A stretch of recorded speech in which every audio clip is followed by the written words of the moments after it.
అమరావతిలో వైసీపీ ఎమ్మెల్సీలు ఆందోళన చేపట్టారు. శాసనమండలి సమావేశాలకు వెళ్లే ముందు నిరసన తెలిపిన వైసీపీ ఎమ్మెల్సీలు డీఎస్సీలో అక్రమాలు జరిగాయని ఆరోపిస్తూ సీబీఐ విచారణ చేపట్టాలని డిమాండ్ చేశారు. వ్యవహారానికి బాధ్యత వహిస్తూ మంత్రి లోకేష్ రాజీనామా చేయాలని నినాదాలు చేశారు. డీఎస్సీపై తాము అడుగుతున్న ప్రశ్నలకు ప్రభుత్వం సమాధానం ఇవ్వట్లేదని వైసీపీ ఎమ్మెల్సీలు ఆరోపించారు.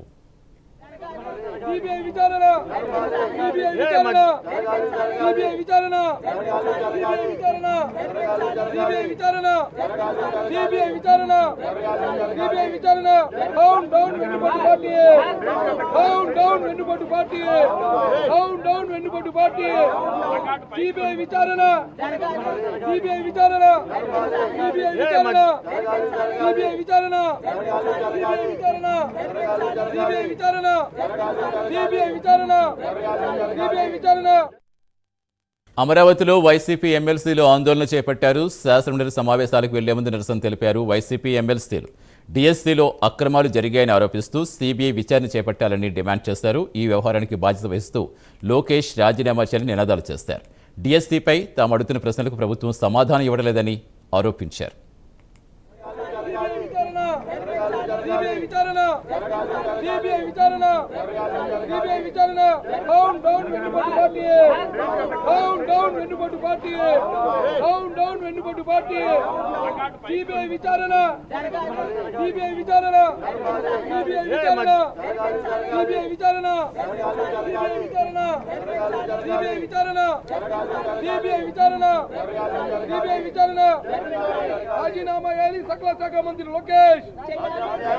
రాజీనామా చేయాలి సకల శాఖ మంత్రి లోకేష్. డౌన్ డౌన్ వెన్నుపోటు పార్టీ, డౌన్ డౌన్ వెన్నుపోటు పార్టీ, డౌన్ డౌన్ వెన్నుపోటు పార్టీ.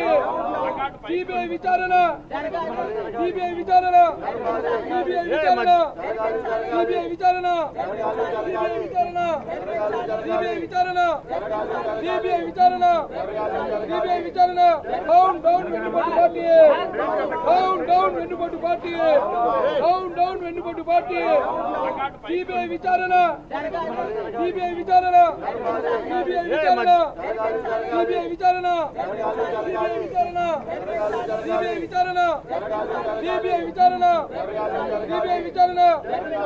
రాజీనామా చేయాలి సకల శాఖ మంత్రి లోకేష్, రాజీనామా చేయాలి సకల శాఖ మంత్రి లోకేష్. డౌన్ డౌన్ వెన్నుపోటు పార్టీ, డౌన్ డౌన్ వెన్నుపోటు పార్టీ, డౌన్ డౌన్ వెన్నుపోటు పార్టీ.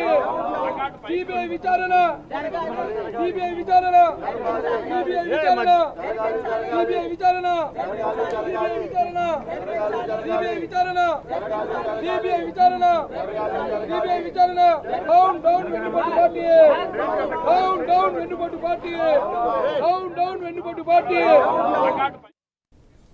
ప్రస్తుతం తాజా సమాచారం ఇచ్చేందుకు మా కరెస్పాండెంట్ హరీష్ జరుగుతున్నారు. హరీష్, ఒకవైపు ప్రభుత్వం చాలా క్లారిటీగా చెప్తోంది చర్చకు సిద్ధమని, కావాలంటే శాసనసభకు రండి, అడగండి, మీకు ఏం కావాలి ప్రతిదానికి కూడా క్లారిటీగా చెప్తామని. అయినా ఈ ఎమ్మెల్సీ నిరసన ఏ విధంగా చూడాలి, ప్రస్తుతం ఏంటి అక్కడ పరిస్థితి? ప్రస్తుతం అయితే వైఎస్ఆర్ కాంగ్రెస్ పార్టీకి సంబంధించినటువంటి నాయకత్వం అంతా కూడా ఈ రోజు రెండో రోజు కూడా పెద్ద ఎత్తున ఆందోళన చేసినటువంటి సిచ్యువేషన్ కనిపిస్తుంది.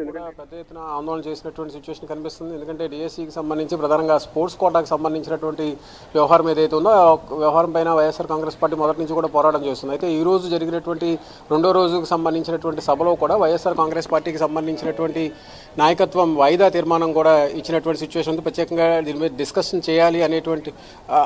చేయాలనేటువంటి ఒక అభిప్రాయం కూడా వ్యక్తం చేసింది. అయితే దీనికి సంబంధించినంత వరకు కూడా జరుగుతున్నటువంటి పరిణామాలు చూస్తే కనుక డిఎస్సి ప్రధానంగా స్పోర్ట్స్ కోటాకు సంబంధించినటువంటి వ్యవహారంలో జరిగినటువంటి అక్రమాలు ఒకవైపు, ఇంకోవైపు సిబిఐ విచారణకు సంబంధించినటువంటి వ్యవహారం మరోవైపు, ఇంకోవైపు చూసుకుంటే కనుక లోకేష్ రాజీనామా చేయాలి. ఎందుకంటే విచారణ జరుగుతున్నటువంటి సమయంలో పూర్తి స్థాయిలో అధికారంలో ఉండకూడదు కాబట్టి తాత్కాలికంగా అయినా సరే లోకేష్ని పక్కన పెట్టాలి, రాజీనామా చేయాలనేటువంటి ఒక ప్రధానమైనటువంటి డిమాండ్ వైఎస్ఆర్ కాంగ్రెస్ పార్టీ లేవనెత్తింది. అయితే ఇందులో భాగంగానే ఈరోజు రెండో రోజు శాసనమండలిలో వైఎస్ఆర్ కాంగ్రెస్ పార్టీకి సంబంధించినటువంటి నాయకత్వం ప్రత్యేక తీర్మానాన్ని కూడా అందజేసింది. నిన్న కూడా ఇదే రకమైనటువంటి తీర్మానాన్ని ఇచ్చినప్పటికీ కూడా వైఎస్ఆర్ కాంగ్రెస్ పార్టీ ఇచ్చినటువంటి వాయిదా తీర్మానాన్ని పరిణామాలు ఎలా ఉంటాయి, వైఎస్ఆర్ కాంగ్రెస్ పార్టీ ఇచ్చినటువంటి వాయిదా తీర్మానాన్ని చైర్మన్ ఎంతవరకు యాక్సెప్ట్ చేస్తే చర్చ జరిగేటువంటి వ్యవహారంలో ఎలాంటి పరిస్థితులు ఉంటాయి అనేది కూడా ఆసక్తికరంగా మరి నిన్న కూడా బీఎస్సీకి సంబంధించినటువంటి సమావేశం జరిగినటువంటి సమయంలో ఈ డిఎస్సీకి సంబంధించినటువంటి వ్యవహారంపై చర్చించాలని కూడా వైఎస్ఆర్ కాంగ్రెస్ పార్టీకి